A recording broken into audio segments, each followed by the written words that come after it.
Good morning. ఈరోజు మనం పంచతంత్రం నుండి వేటగాడు పావురాలు అనేటువంటి ఒక కథను చూద్దాం. అనగనగా ఒక అడవి. ఆ అడవిలో ఒక పెద్ద మర్రి చెట్టు ఉంది. ఆ చెట్టు మీద ఎన్నో పక్షులు ఉన్నాయి. వాటితో పాటు ఒక కాకి కూడా ఉంది. దాని పేరు లఘుపతనకము. ఈ లఘుపతనకం అనేటువంటిది కాకి. ఒకనాడు తెల్లవారుజామున ఒక వేటగాడు అడవిలో నూకలు జల్లి వాటిపైన ఒక వల పన్ని కొంత దూరంలో దాక్కుని ఉన్నాడనమాట. తెల్లవారుచుండగా పావురాలన్నీ కూడా ఆకాశ మార్గాన్ని ఎగురుతూ భూమిపై ఉన్నటువంటి నూకలు చూసాయి. వెంటనే క్రిందకి దిగి తిందామని ఆశపడేవి. వాటిలో ఒక రాజు, ఈ పావురాలన్నిటికీ ఉన్నటువంటి రాజు పేరు చిత్రగ్రీవుడు. వద్దు వద్దు, తొందరపడొద్దు, మనుషులే లేరు ఈ అడవిలో, ఇలాంటి అడవిలోనికి నూకలు ఎలా వచ్చాయి, ఇందులో ఏదో మోసం ఉంది కనుక మనం నూకల కోసం ఆశపడకూడదు. ఎందుకంటే గతంలో ఒకసారి ఇలాంటి విషయం ఒకటి చెప్తాను, ఒక కథ చెప్తాను వినండి. పూర్వం ఒకనొకప్పుడు ఒక బాటసారి ఇలాగే దురాశ చెందాడు. బంగారు కంకణం కోసం ఆశపడి పులి నోట్లో చిక్కి మరణించాడు.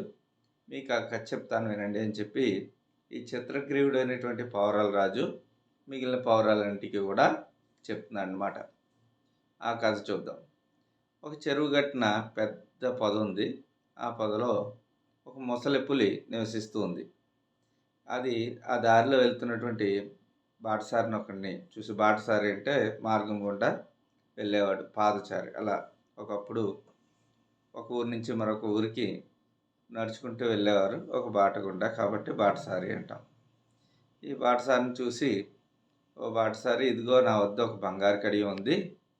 దీన్ని చాలా రోజులు బట్టి ఎవరికైనా ఒక పుణ్యాత్మునికి దానం ఇవ్వాలని చెప్పేసి అనుకుంటున్నాను. అయితే ఎవరు కనబట్టలేదు. ఆ అదృష్టం నీ వశం అయింది, నీకే చిక్కింది, కాబట్టే నువ్వు ఈరోజు కనబడేవు.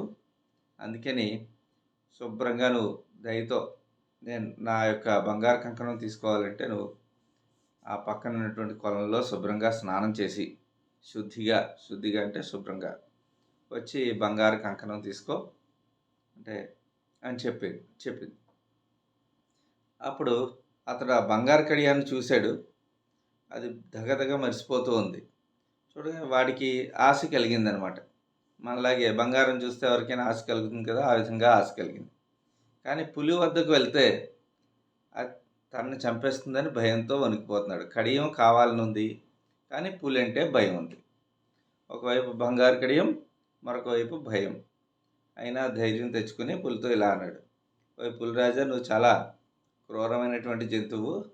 నిన్ను నమ్మి కానీ నీ దగ్గరికి నేను వచ్చానంటే కనుక నువ్వు నా ప్రాణాలు తీసుకుంటావు. కాబట్టి నేను నీ వద్దకు ఎలా రాగలను?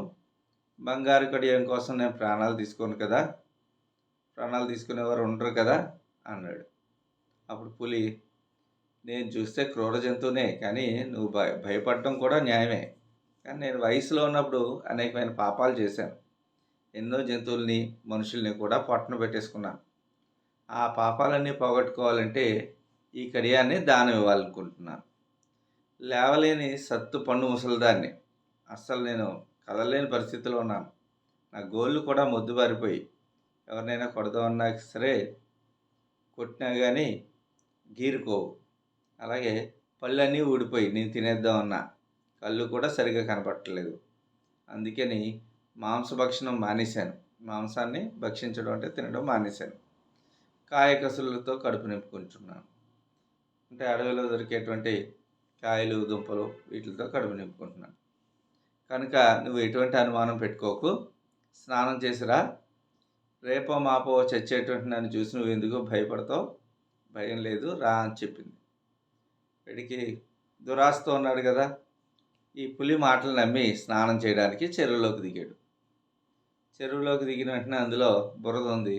ఆ బురదలోనికి కూరుకుపోయి పైకి రాలేక, అయ్యో బురద నేలలో దిగపడుతున్నాను, రక్షించండి రక్షించండి అని అరుస్తూ ఉన్నాడు. రక్షించండి రక్షించండి అంటే అడవిలో ఎవరు ఉంటారు?